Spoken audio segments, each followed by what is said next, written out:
இன்னைக்கு இந்த பிரசன்டேஷன்ல SQLல இருக்கக்கூடிய கேஸ் அண்ட் கோயர்லெஸ் இந்த ரெண்டையும் பத்தி பார்க்கலாம். சரிங்களா?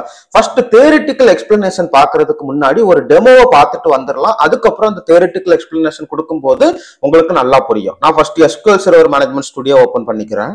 இப்போ இதுல பாத்தீங்கன்னா நம்ம ஆர்டர்ஸ் அப்படிங்கிற டேபிள்ல வந்து நேம், இமெயில், ஸ்டேட்டஸ், ஸோ அந்த 3 காலமும் டிஸ்பிளே ஆகுற மாதிரி என்ன பண்ணிருக்கிறோம்னா ஒரு கொயரி எழுதி இருக்கிறோம். சரிங்களா? வெறுமனே செலக்ட் கொயரியில என்ன பண்ணிருக்கிறோம்னா நேம், இமெயில், ஸ்டேட்டஸ் இந்த 3ஐயுமே பிரிண்ட் பண்றோம். இப்போ என்னுடைய ரிக்வயர்மெண்ட் என்னன்னா இந்த இமெயில் இருக்கு பாத்தீங்களா, இந்த இமெயில்ல வந்து எங்கெல்லாம் நல் இருக்கோ நல் இருக்கிற இடத்துல அன்னோன் அப்படிங்கறத எனக்கு ரிட்டர்ன் பண்ணணும். சரிங்களா? சோ அப்படி ரிட்டர்ன் பண்றதுக்கு நீங்க கோயர்லெஸ் அப்படிங்கறத யூஸ் பண்ணிக்கலாம். எப்படி யூஸ் பண்ணிக்கலாம்னா நான் ஆல்ரெடி டைப் பண்ணி வச்சிருக்கிறத காப்பி பண்ணிக்கிறேன். சரிங்களா? காப்பி பண்ணிட்டு இதுல இமெயிலுக்கு பதிலா கோயர்லெஸ் அப்படிங்கறத போட்டுக்கிறோம். சரிங்களா? போட்டுட்டு ஓபன் பிராக்கெட் இமெயில். சோ எந்த காலத்துக்கு நம்ம செக் பண்ணணும் இமெயில் அப்படிங்கறதுல ஃபர்ஸ்ட் என்ன இந்த கோயர்லெஸ் அப்படிங்கிறது என்ன பண்ணும்னா ஃபர்ஸ்டா இருக்கக்கூடிய நான் நல் வேல்யூவை ரிட்டர்ன் பண்ணிடும். சரிங்களா? இப்போ இதை நீங்க எக்ஸிக்யூட் பண்ணி பாத்தீங்கன்னா கோயர்லெஸ் அப்படிங்கிறதுல அன்னோன் அதாவது இமெயில் அப்படிங்கிறதுல இமெயில் இருந்துச்சுன்னா அதாவது நான் நல் வேல்யூவா இருந்துச்சுன்னா அதை ரிட்டர்ன் பண்ணும். இன்கேஸ் அது நல்லா இருந்துச்சுன்னா அதுக்கப்புறம் செக் பண்ணும். சரிங்களா? அதுக்கப்புறம் அன்னோன் இருக்கிறதுனால அந்த அன்னோன் அப்படிங்கிறது பிரிண்ட் ஆயிரும். இப்போ இன்கேஸ் இதுல என்ன பண்றேன்னா இங்க எண்ட்ல வந்து நல்லுன்னு போடுறேன். சரிங்களா? எண்ட்ல நல்லுன்னு போட்டீங்கன்னா முன்னாடியே அது அன்னோன் அப்படிங்கிறத பிரிண்ட் பண்ணதுனால அன்னோன் அப்படிங்கிறத பிரிண்ட் பண்ணிருது. சரிங்களா? ஸ்பெல்லிங் மிஸ்டேக்கா இருக்கு, மாத்திக்கிறேன். சரிங்களா?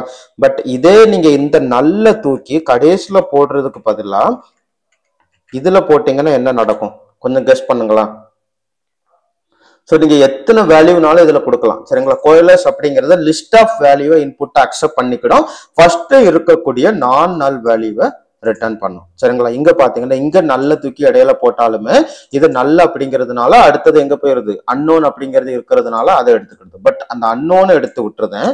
அன்னோன் எடுத்து விட்டுட்டு இப்போ நீங்க எக்ஸிக்யூட் பண்ணி பாத்தீங்கன்னா இதுல இமெயில் அப்படிங்கிறது வேல்யூ இருந்துச்சுன்னா அந்த வேல்யூ வரும். அதுக்கப்புறம் பாத்தீங்கன்னா நல்ல அப்படிங்கிறது தான் இருக்கு.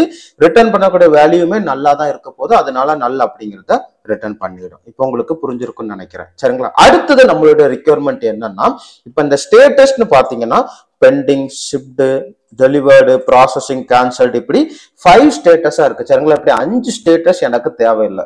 ஒரு 3 ஸ்டேட்டஸ் தான் தேவை. ஒரு ஸ்டேட்டஸ் வந்து கம்ப்ளீட்டட், இன்னொரு ஸ்டேட்டஸ் இன் ப்ராக்ரஸ், இன்னொரு ஸ்டேட்டஸ் அதர்ஸ். சோ இப்படி இந்த ஸ்டேட்டஸ் அப்படிங்கறத நான் இருக்கக்கூடிய டேட்டாவை வச்சு கொண்டு வரணும். அப்படிங்கிற பட்சத்துல அங்க இஃப் எல் கண்டிஷன் அப்படிங்கறத போடுற மாதிரி இருக்கும். சரிங்களா? இந்த இஃப் எல்ஸ் கண்டிஷன் போடுறதுக்கு தான் இந்த SQL சர்வர்ல கொடுத்திருக்கக்கூடிய லாஜிக் வந்து கேஸ். சோ அந்த கேஸ் அப்படிங்கறத நம்ம யூஸ் பண்ணிக்கிட்டோம்னா இஃப் எல்ஸ் கண்டிஷனை நீங்க என்ன பண்ணிக்கலாம் இந்த SQL சர்வர்ல யூஸ் பண்ணிக்கலாம். சோ அதுக்குண்டான சின்டாக்ஸையும் நான் அப்படியே காப்பி பண்ணிக்கிறேன். சரிங்களா? சோ அந்த ஸ்டேட்டஸ்க்கு பதிலா என்ன பண்றோம்னா ஃபர்ஸ்ட் கேஸ் அப்படிங்கறத போட்டுட்டு when status equal to delivered, so டெலிவர்டுன்னு இருந்துச்சுன்னா எனக்கு கம்ப்ளீட்டட் அப்படிங்கிற ஸ்டேட்டஸ் வேணும். தென் அதே மாதிரி ஷிப்டுன்னு இருந்துச்சுனாலும் எனக்கு கம்ப்ளீட்டட் அப்படிங்கிறது வேணும். தென் பெண்டிங்னு இருந்துச்சுன்னா இன் ப்ராக்ரஸ்னு வேணும், ப்ராசஸிங்னு இருந்துச்சுனாலும் இன் ப்ராக்ரஸ்னு வேணும். சரிங்களா? அதர்ஸ் எல்லா ஸ்டேட்டஸையுமே நம்ம என்ன பண்ணிக்கலாம்னா அதர்ஸ் அப்படிங்கிற கேட்டகரிக்குள்ள கொண்டு வந்துக்கலாம். சோ இது ரெண்டும் எழுதிருக்கிறது உங்களுக்கு புரியும்னு நினைக்கிறேன். Delivered, shift. சோ இதை இன்னுன்னு போட்டு கூட எழுதலாம், இன்னுன்னு போடாம இப்படி கூட எழுதலாம். சரிங்களா? உங்களுக்கு டிஃபரன்ஸ் காட்டுறதுக்காக நம்ம என்ன பண்ணிருக்கிறோம்னா இப்படி பிரிண்ட் பண்ணிருக்கிறோம். சரிங்களா? ஸ்டேட்டஸ்னு போட்டுக்கிறேன். சரிங்களா? ஸ்டேட்டஸ்னு போட்டு இப்போ இதை எக்ஸிக்யூட் பண்ணி பாத்தீங்கன்னா பாத்தீங்களா? சோ இப்போ நம்மளுக்கு கம்ப்ளீட்டட்னு ஒரு ஸ்டேட்டஸ் வந்திருக்கு, இன் ப்ராக்ரஸ் அப்படிங்கிற ஒரு ஸ்டேட்டஸ் வந்திருக்கு, அதர்ஸ். ஆக்சுவலா அந்த டேபிள்ல இருக்கக்கூடிய வேல்யூ வந்து வேற மாதிரி இருக்கு. பட் அந்த வேல்யூவை நம்மளுக்கு HR போல மாற்றுறதுக்கு உதவக்கூடியதான் இந்த கேஸ் அப்படிங்கிறது. சரிங்களா? இப்போ உங்ககிட்ட ஒரு கேள்வி, இந்த கேஸ் அப்படிங்கறத நான் செலக்ட் ஸ்டேட்மெண்ட்ல யூஸ் பண்ணிருக்கிறோம். இந்த கேஸை வந்து வேர் கண்டிஷன்ல யூஸ் பண்ண முடியுமா? அப்டேட் ஸ்டேட்மெண்ட்ல யூஸ் பண்ண முடியுமா?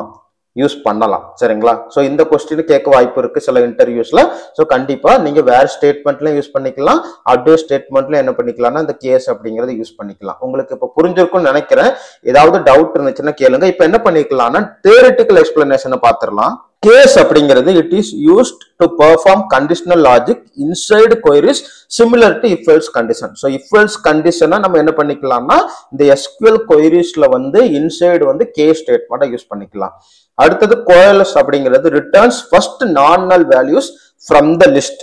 ஒரு லிஸ்ட் ஆஃப் வேல்யூஸ் இருக்கு, அந்த லிஸ்ட் ஆஃப் வேல்யூஸ்ல ஃபர்ஸ்ட் இருக்கக்கூடிய நான் நல் வேல்யூவை ரிட்டர்ன் பண்றதுதான் கோயர்லெஸ். சரிங்களா? இப்போ உங்களுக்கு புரிஞ்சிருக்கும்னு நினைக்கிறேன். ஏதாவது டவுட் இருந்துச்சுன்னா கேளுங்க. நன்றி.